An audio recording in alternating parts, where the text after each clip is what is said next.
Okay, now we've gotten the shipping braces cut off. We've got all the plumbing fittings attached to the shower that we need to have there. And we're ready to set the unit into the pocket for the pre-fit. So we need to tip it back into the pocket.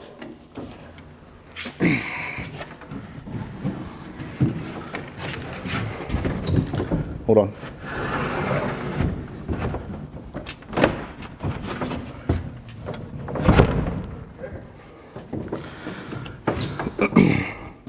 Now we need to check for plumb and level. So I have the level. And check there. That looks pretty good there. That looks pretty good there.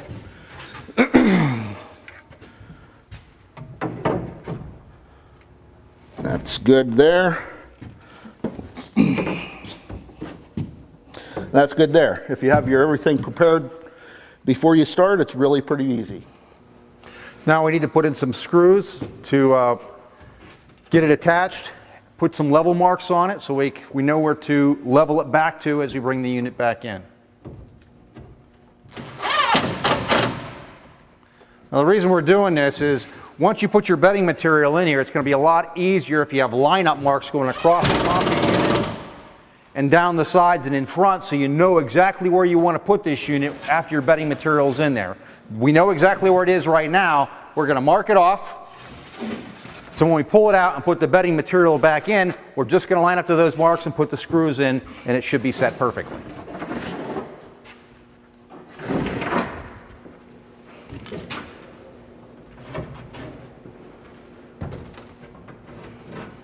Notice Brian only put 2 screws in, one in the left-hand side and one in the right-hand side.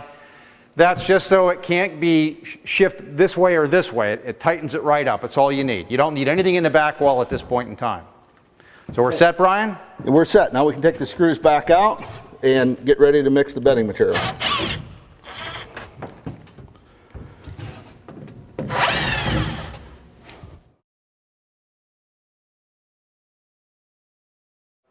Okay, now I want to talk a little bit about our bedding material. It's a lightweight base coat plaster material. This is Structolite. I picked it up at the local building material or building supply store.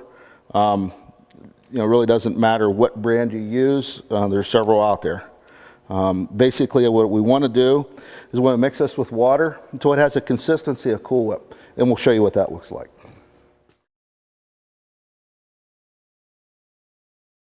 Okay, well, Brian's mixing up the bedding material to install this unit. I want to talk a little bit about the seats that we use in our shower stalls. For years, we used a standard seat like everybody else uses in the industry. It's a fold-up seat that puts all the weight on the wall of the unit.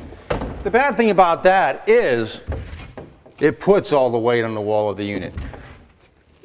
People today in the United States have a tendency to get a lot heavier than they used to be, and when you're in a nursing home, you lose a lot of your mobility. So when you're sitting down on something, you just don't sit, you plop on it. I had to take care of my father for a while, and I really noticed the stresses that was putting on his shower stall, so I thought we need to fix that. So we went from a fold-down seat with everything on the wall, and we designed a new seat that puts everything onto the floor. It's a 4-legged seat, it's much sturdier, it's rated up to 500 pounds of weight, and it's a bariatric seat, which means it's for people who weigh a little bit more. But when you do plop on it, it doesn't go anywhere. It's a very solid seat, and it's a standard seat for Clarion Bathware. There's nobody else in the industry that uses a standard seat that's a 4-legged seat in the industry except Clarion Bathware. We want nothing but the best for our customers. The next thing we do for our people is we provide a new brass device to hook on the shower head here. What it is there's a whole bunch of different ways you can install these. I say you put a little nipple in here and you put it on, you tighten on the back, but then you still have to put an elbow on it and basically hook it all up. I've seen another one where they've taken an elbow, and this is a really nice device, this is where I got this idea, is they took an elbow here, they put another brass nipple in here, they soldered this piece on here, and it worked really well because they could put it in here and they could tighten it onto the back wall, tighten the piece up, and that was really great, but it was a lot of work and took a lot of extra time. So what Clarion Bathware did is we took and we combined those two ideas, and made one single brass piece that you basically just put on the back wall, you tighten it up to the wood structure we have behind it, and put your piece on right here, and it's all done. It's very simple. If you buy the unit from us, you can install it very simply. If you order it installed, it's just much simpler for the plumber at the end of the day. Now I think Brian's about ready with all his bedding material, so we should get moving on to that.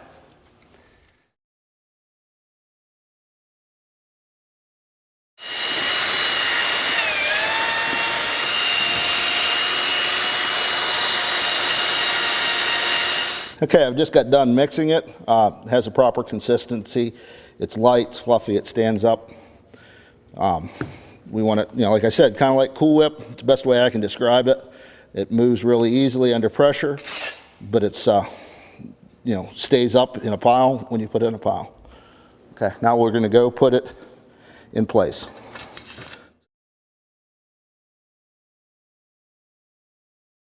Okay, now we're ready to place the bedding material on the floor. Some of the things I've seen out in the field where we've had a bad installation, people think they need to put too much bedding material underneath the unit. And what that does is heave the floor up and cause it not to drain properly. What we need to keep in mind is the floor is tapered. The closest point of the floor is in the drain area. We're going to have very little bedding material there. And the further you get away from the drain, the thicker the bedding material needs to be. But that is only on a perfectly flat floor, only about 1/2 of an inch.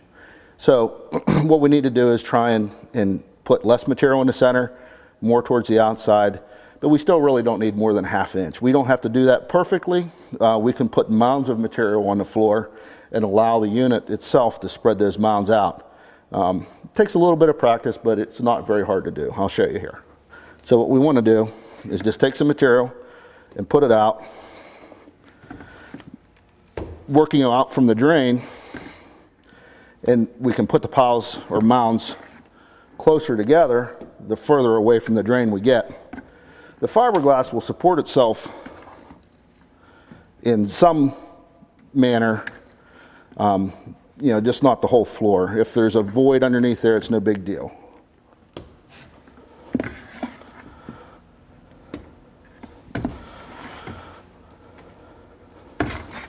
The other thing I want to try and keep clear of is where the floor nailing flange is. I've marked a line where the front of it is, and I want to stay back at least a couple of inches so that we don't interfere with that flange contacting the floor.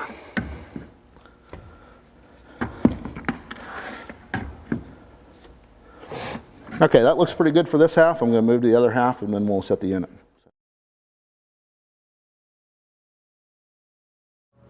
Okay, now that Brian has all his mounds in place here, we can pick the unit up and finish the install at this point in time.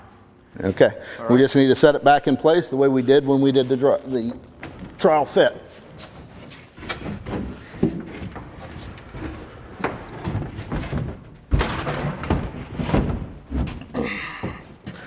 Now I can see we're off our line here, Dave. We need to come back towards us a little bit. Okay. How are we up here, Brian?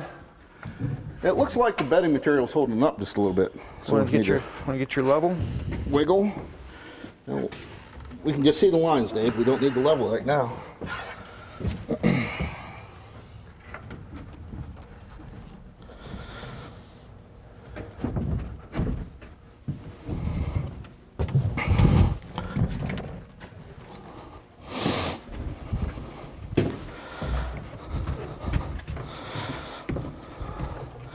And see some of the bedding material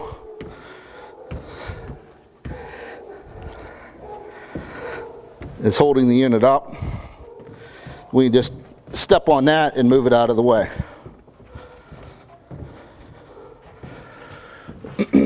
Now it looks like we're back in place where we need to be. Okay, now we have the unit set back in place. I'm just going to line for marks and put some screws in to hold it in place.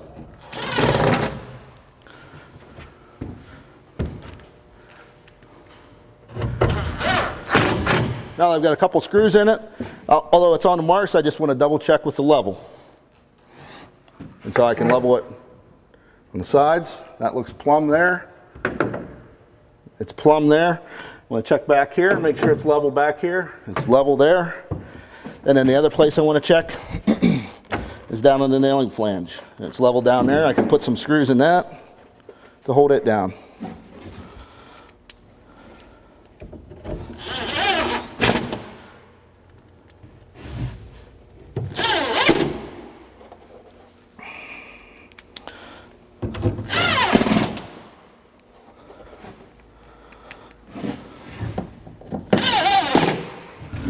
And I put a couple screws up in the back flange.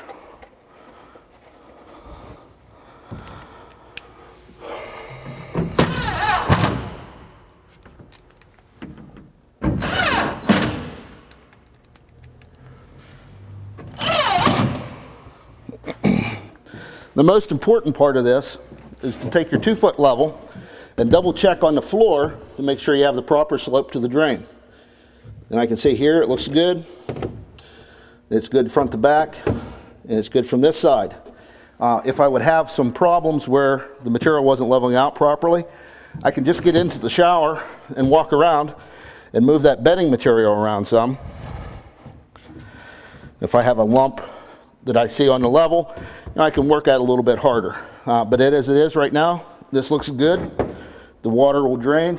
You can be assured you won't get a call for a faulty installation. Okay, Brian, I think that about finishes up our installation program today. One other question is, how long does that have to set for that bedding material to dry up before it's ready to use? It should set at least overnight for that material to dry.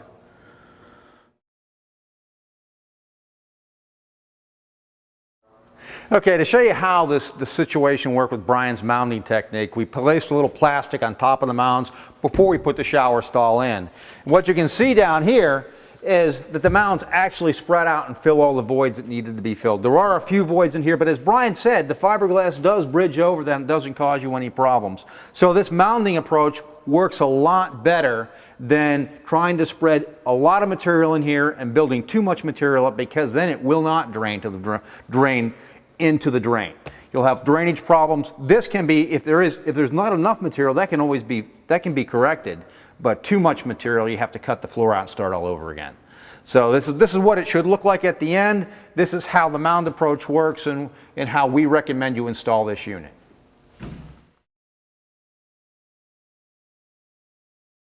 Hey, well, that concludes our installation program for today. I think all we have left is a little bit of flooring finishing up here and some drywall. Anything you need to add, Brian? The only thing I'd like to mention is just make sure that whenever you install a unit, you follow the installation instructions, and everything should go as easily as it did for us today. If you have any questions, call us at Clarion Bathware, or you can contact us on our website at www.clarionbathware.com. Thanks, and remember, every day is a great day at Clarion Bathware.